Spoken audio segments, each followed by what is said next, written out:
All these practices, any yogic practice for that matter, is rooted in a fundamental system called the Bhuta Shuddhi. It's called the Bhuta Shuddhi. Bhuta Shuddhi essentially means to cleanse the elements in your system. There are 5 elements, but there are only 4 which need to be cleansed.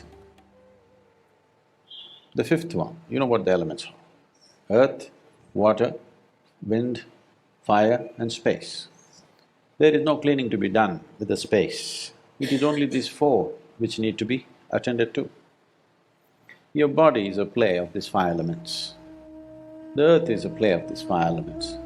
The whole creation is a play of these 5 elements. So the yogic system essentially is about handling the elements right.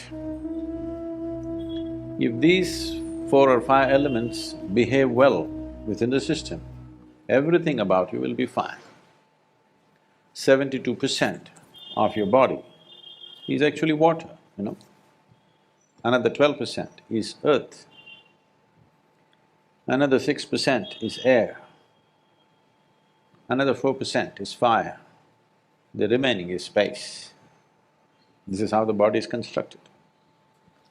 So for these elements, there are different types of sadhanas for all the 4 elements and for the 5th one too, to influence it, not to cleanse it. So if you do sufficient Bhuta Shuddhi, that is, if you cleanse these elements substantially, then you attain to a state called Bhuta Siddhi, that means you have mastery over these 5 elements. If the water in you behaved well, if the water within you turned sweet, you would be very sweet, 72% at least sweet. If you work with earth, another 12% turns sweet, 84%. If you do the air, which is very easy to do, 6%, 90%. The fire, you're living in society, you're also married, you need little fire. You need to burn somebody a little bit. So 4% fire, we'll leave it. The remaining 6% is space. Only when you want to do Bhuta Siddhi, it becomes relevant. For Bhuta Shuddhi, it is not relevant.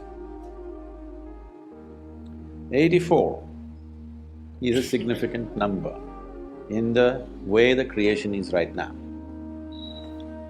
Now, you don't have to believe this, but this is our inner experience.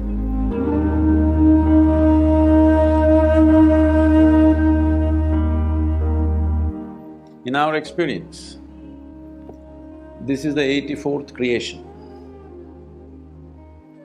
83 times it's happened and demolished itself. This is the 84th time. It will happen for 112 times. And the final one that happens will not be physical in nature. So it is based on this that you have 112 chakras and 84 are the most important. And there are 84 asanas in yoga. The basic asanas are 84 in number because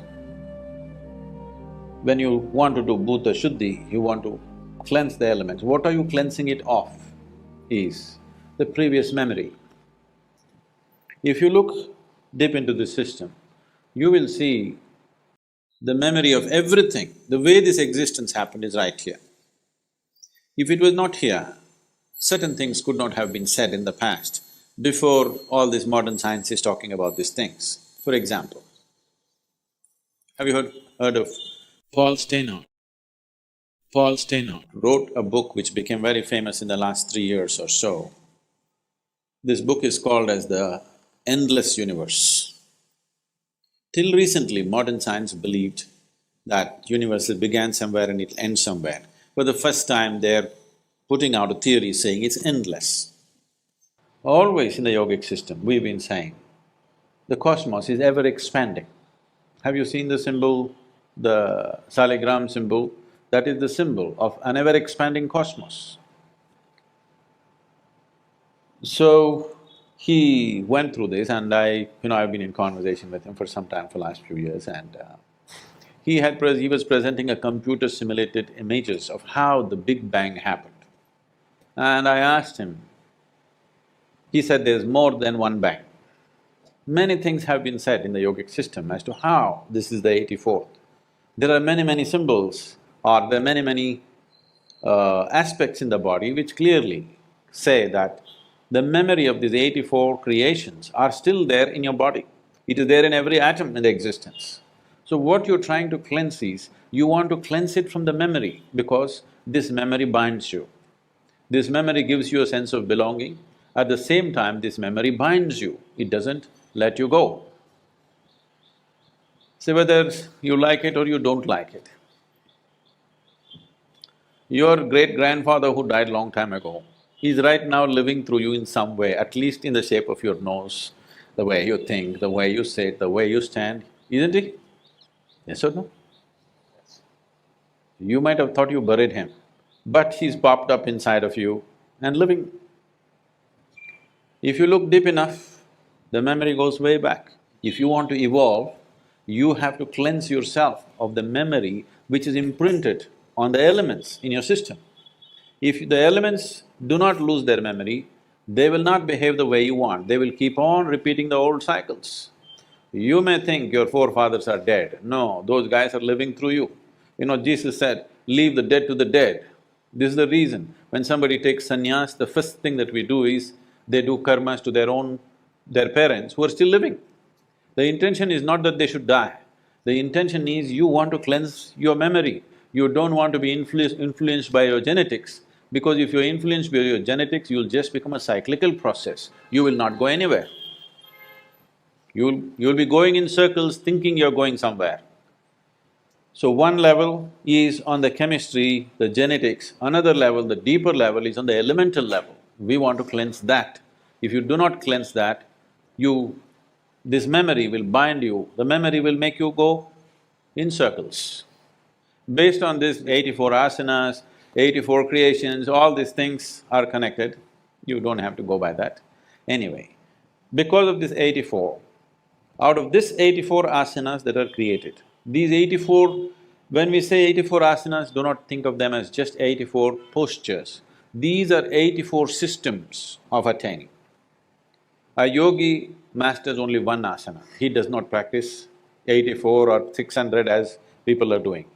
In America, they come and tell me, I am doing 320 asanas. I said, what for? Every idiot is doing thousands of asanas, whichever way they sit, it's an asana only. One asana is all that's needed, you just have to master that. So 84 ways to attain, this is what 84 asanas are. And these 84 are pertaining to the 4 elements, 21 each. There are many other aspects to this, but it will… without a certain dimension of experience within you, I will be taking you into belief.